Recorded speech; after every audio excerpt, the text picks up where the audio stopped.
lot of music anymore. That's one of the things. I don't really enjoy listening to records anymore.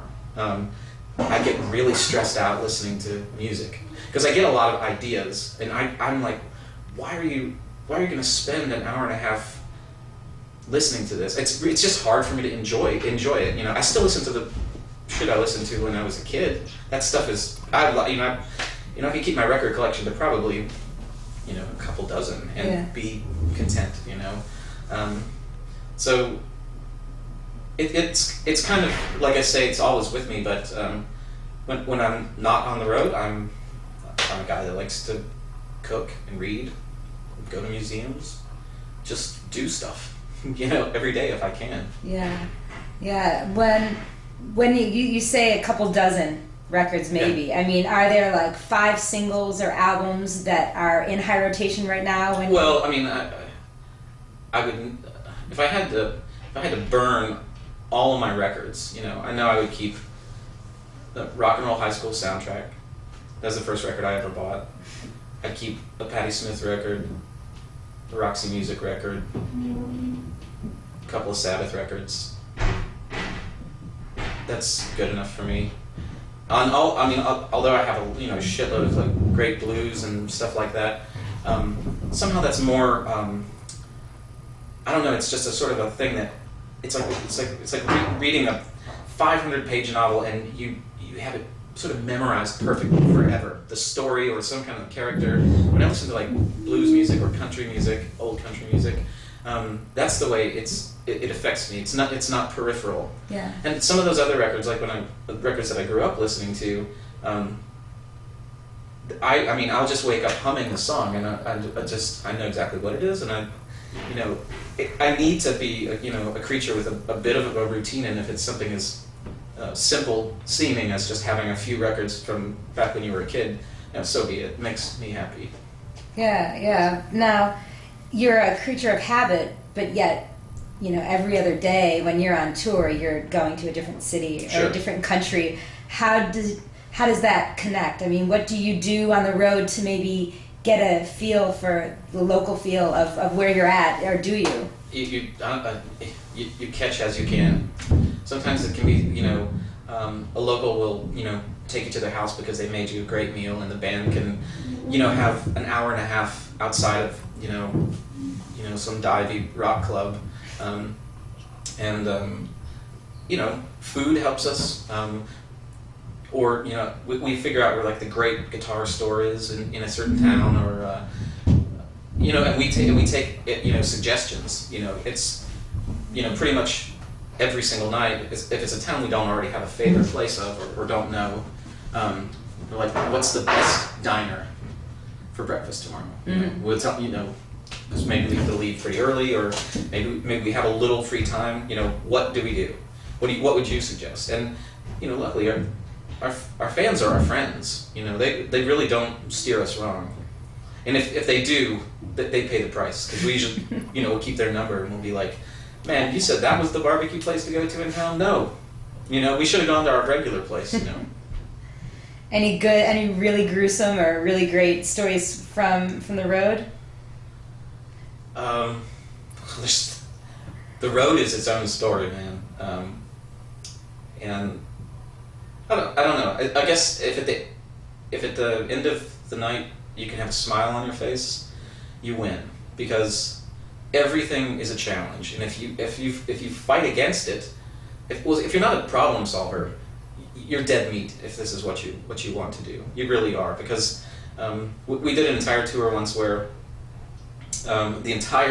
we figured out, because everything went wrong or everybody treated us like shit, and yet we wanted to just keep playing music, do the show no matter what. Everything, it's fucked up, it's terrible, the venue got moved at last minute, you name it.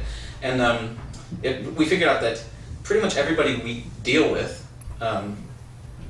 whatever they're going to say will either be, it's not my problem, or enjoy it while it lasts.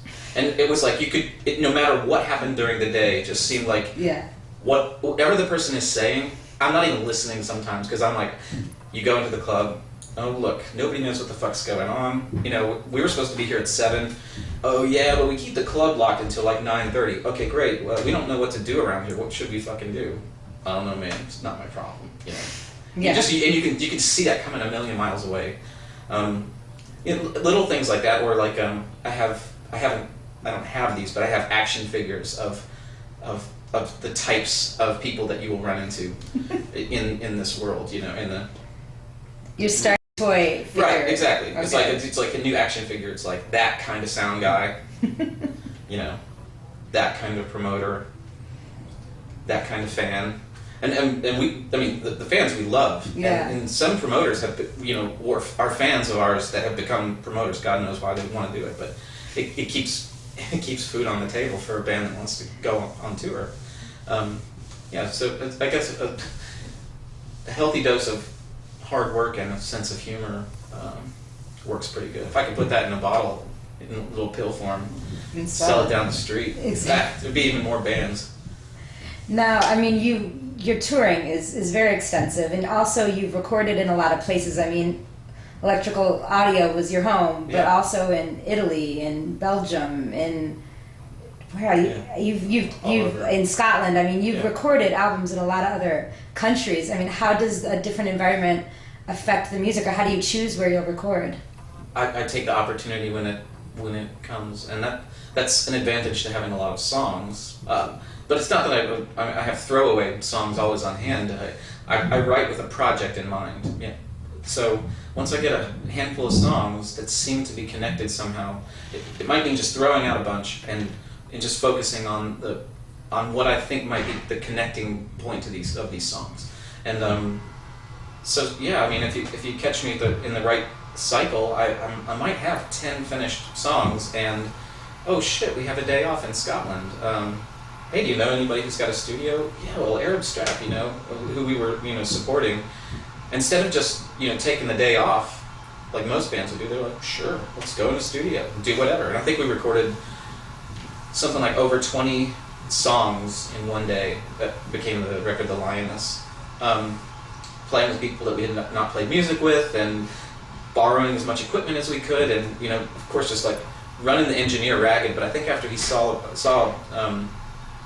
that we were serious and we were going to work hard, I mean, he just sort of like, you know, turned the clock to the wall and just buried his head in it like we did. Yeah. And so that's why I haven't really sought out most of the other places. Electrical Audio is always going to be mine.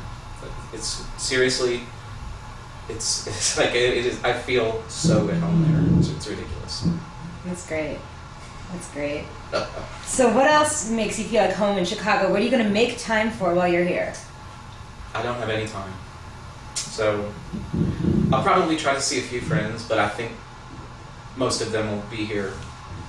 They'll come down to the show with Shubas, and then tomorrow night we're at the Hideout. So whoever's not here tonight, hopefully I see him there. And well, you know, shit, I can't do it all, but you know, a handshake and a hug from a friend is better than me traipsing across town to go look at guitars in my favorite place or something like that. You know.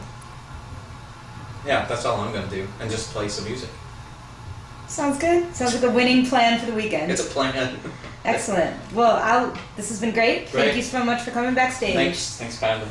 Oh, what a fool I've been.